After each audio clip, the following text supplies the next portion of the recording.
Hello, 1.5 kilo പോത്തിൻ്റെ ക്ടാവിറച്ചി മേടിച്ച് കഴുകി വൃത്തിയാക്കി വെള്ളം പോകാൻ വെച്ചു.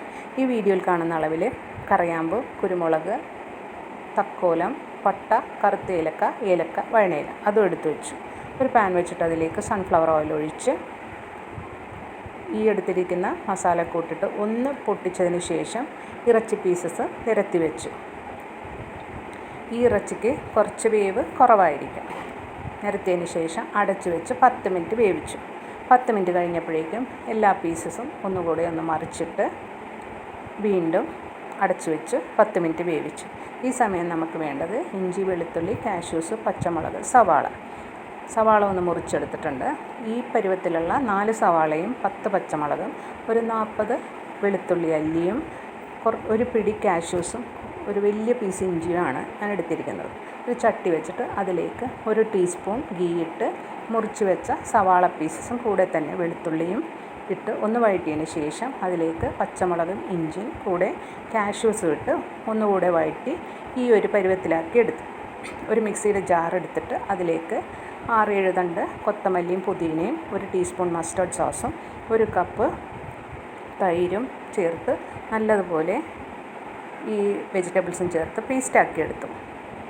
വീണ്ടും ഒരു ചട്ടി വെച്ച് അതിലേക്ക് 1 ടീസ്പൂൺ ഗീ ഇട്ട് അതിലേക്ക് കുറച്ച് പെരുംജീരകം, ഏലക്ക, ഗരം മസാല ഇതാണ് ഇനി ആവശ്യമുള്ളത്.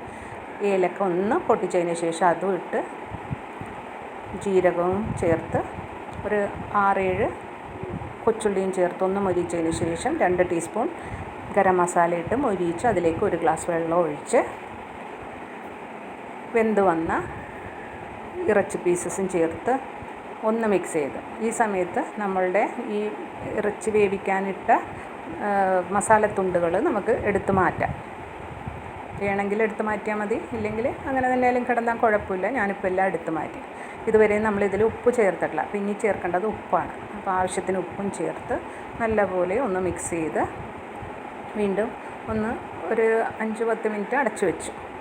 ഒരു പാൻ എടുത്തിട്ട് അതിലേക്ക് അരച്ച് വെച്ചിരിക്കുന്ന പേസ്റ്റ് ഇട്ട് കൂടെ 1 ടീസ്പൂൺ ഗീയും ഇട്ട് ഒന്ന് വഴറ്റിയതിന് ശേഷം, അതായത് പച്ചമണം മാറിയതിന് ശേഷം ആ മിക്സിയിലേക്ക് കുറച്ച് വെള്ളം ഒഴിച്ച് അതും ഒന്ന് കലക്കി അതും കൂടെ ചേർത്ത് കുറച്ചുകൂടെ ലൂസാക്കിയെടുത്തു.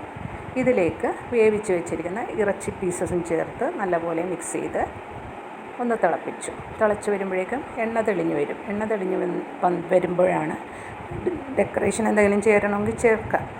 ഞാൻ ഇവിടെ ക്യാരറ്റും ഒരു 5-6 കൊത്തമല്ലിയുടെ ഇലയും ചേർത്തിട്ടുണ്ട്. അപ്പോൾ നമ്മുടെ കറി റെഡിയായി. ഇനി നമുക്ക് വേണ്ടത് ചോറാണ്. ചോറ് തയ്യാറാക്കാം. ചോറിൻ്റെ വെള്ളം തിളച്ച് വന്നപ്പോഴേക്കും അതിലേക്ക് 1 ടേബിൾ സ്പൂൺ വിനാഗിരി, 1 ടേബിൾ സ്പൂൺ സൺഫ്ലവർ ഓയിലും കൂടെ തന്നെ ഈ വീഡിയോയിൽ കാണുന്ന അളവിൽ പട്ട, കറിയാമ്പ്, ഏലക്ക, കറുത്ത ഏലക്ക, തക്കോലം, പെരുംജീരകം, വഴണയിലയും ചേർത്ത് കൂടെ തന്നെ കുതിർത്ത് വാരി വെച്ചിരിക്കുന്ന അരിയും ചേർത്ത് വേവിക്കാൻ വെച്ചു. 3 ഗ്ലാസ് അരിയാണ് ഞാനിവിടെ എടുത്തിരിക്കുന്നത്.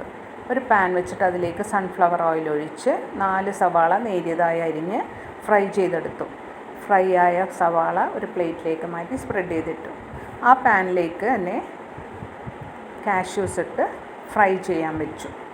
ഈ സമയം നമ്മുടെ ചോറ് ഒരുവിധം വെന്ത് വന്നിട്ടുണ്ട്. അതിലേക്ക് ഉപ്പ് ചേർത്തു. പൊങ്ങി വന്ന മസാലത്തുണ്ടുകളെടുത്ത് മാറ്റി ഒരുവിധം ഫ്രൈ ആയി വന്ന കാഷ്യൂസിലേക്ക് റൈസിൻസും ചേർത്ത് ഫ്രൈ ചെയ്തെടുത്തു. ബീഫ് വേവിച്ച പാൻ തന്നെയാണ് ഞാനിവിടെ യൂസ് ചെയ്യുന്നത്. അതിലേക്ക് 3 ടീസ്പൂൺ ഗീ ചേർത്തു. ഒരു ചെറിയ തുണ്ട് ഇഞ്ചി പൊടിപ്പൊടിയായി അരിഞ്ഞ്, ഒരു ക്യാരറ്റും പൊടിപ്പൊടിയായി അരിഞ്ഞതും ചേർത്ത് ഒന്ന് സോട്ട് ചെയ്തിട്ട് വെന്ത ചോറ് ഇതിലേക്ക് കുറച്ച് ഒരു ലെയറായിട്ട് വെച്ചതിന് ശേഷം അതിൻ്റെ മുകളിൽ കുറച്ച് ഫ്രൈ ചെയ്ത് സവാളയും കാഷ്യൂസും എല്ലാം സ്പ്രെഡ് ചെയ്ത് വീണ്ടും ചോറ് അതിൻ്റെ മുകളിലേക്ക് തട്ടി ഒരു ലെയറും കൂടെ വച്ചു.